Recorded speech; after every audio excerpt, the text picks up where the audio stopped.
Hey, welcome to Brian Gaber Fishing. Today we're going to talk about whether or not 6 cents hogwalla is actually a ripoff of the Zoom Baby Brushhog. Actually, we're going to talk about these two great baits, and we're going to talk about when the best uses are for them each and when they're going to produce for you. They're similar enough that they have been thought about together, but separate enough in their actual features that they're worth talking a little bit about today. They're similar enough to talk about whether or not there's features from the hogwalla that are on the Zoom Baby Brushhog, but then again, there are things that are different that are worth talking about how they're best used apart. So these two baits, 6 cents hogwalla, Zoom Baby Brushhog. The hogwalla had some great success and some notoriety this past season with Ben Milliken winning an Open and Carolina rigging this bait on clay points in one of the Open tournaments in the springtime. Had a bunch of success with it. We got to watch it. We actually saw on video that he was throwing a Carolina rig. We saw this bait hanging on it. We watched him catch fish. We see that his partners were dragging stuff around, and when they got a hogwalla, they started catching some good fish too. So there's something to the design features of this bait. It is similar to the ultimate OG creature bait, which is the Zoom Baby Brushhog. The 5.8 hogwalla and the 4-inch Zoom Baby Brushhog both weigh exactly 7 grams, and that's why it tells me that they've got some design features from each other. The slender profile, the leg shape, the tail shape, there's some similarities. There's also some differences. There's some stiff components of the Zoom Baby Brushhog that have a purpose, and then some flowing features and lengthened features in the hogwalla that make it different. So we'll talk quickly about each. Zoom Baby Brushhog is the OG.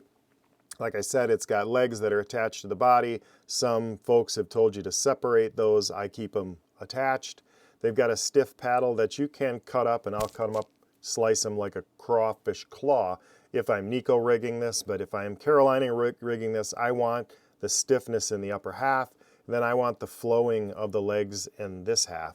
And you'll see that this thing can move very subtly across the bottom and get good flow on the legs while the front remains very still. And I think that feature has got some significant advantages when water's colder, smallmouth like it, negative, neutral fish. I think you can trigger some bites in colder water conditions, smallmouth bass, using a finesse approach to Carolina rigging the 4-inch. I think this 4-inch Zoom Baby Brushhog can get overpowered with standard Carolina rig equipment.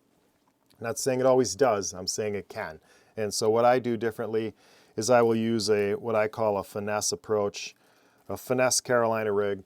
And the components of it are, I will use braided line down to my snap swivel, and I will use a tungsten bullet weight, not a big egg sinker, a big Carolina rig sinker. I'll use a 1/4 ounce or 3/8 ounce, and I'll top off at a 1/2 ounce in the springtime when I'm dragging around, or in the shallows for smallmouth from where I'm from. You could do the same thing for those fish that are up on points, pressured largemouth. I won't use a bead. I use the 2 bobber stops to be the weight stop there so that I'm just a little more subtle. Use a snap swivel, and then I'll use monofilament, 12-pound monofilament line to a 2/0 worm hook that fits the slender profile of the brushhog, the baby brushhog. So I've got 15-pound braid to 12-pound monofilament line to a 2/0 hook, and then I'm going to use a spinning rod, a 7-foot 2-inch spinning rod with a reel with a good drag. That spinning rod helps me stay connected to that weight, helps me cast it, helps me stay very finesse with it. And when I throw it out and I'm fishing it, I'm just feeling to make sure that weight is running across the bottom, and I can feel that whole setup better with the spinning rod. And then the give in I'll use a 7-foot 2 medium action spinning rod when I throw that thing, and that 2/0 hook, then I can catch a really big fish on that, not bend it out, because I'm using that more finesse setup. I've got the drag, I've got the give of the rod, and I can deal with that lighter line then and get more bites than I would otherwise with a heavy Carolina rig setup. So Zoom Baby Brushhog, I'm using that finesse approach. I'll use a more standard Carolina rig approach when I'm using the hogwalla.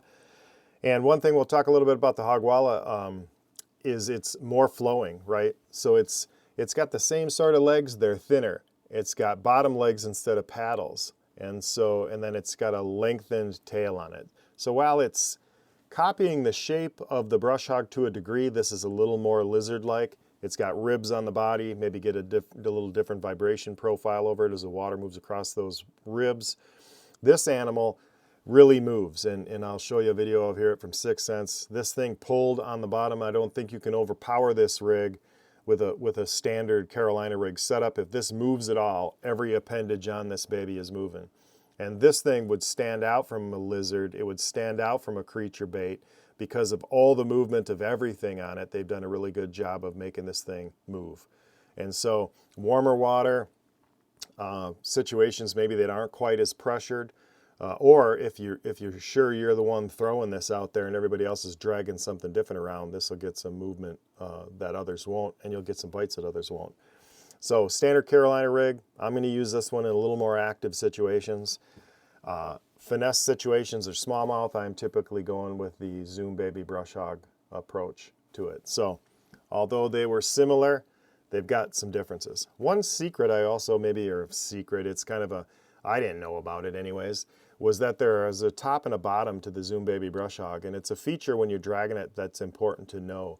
The actual bottom is where the two paddles meet the body most narrowly. You can see there's a narrow side where it meets and a little bit wider side where those paddles meet the body.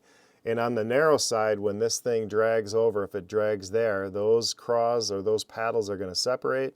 And if you're dragging it the wrong way, the wide side down, they actually close.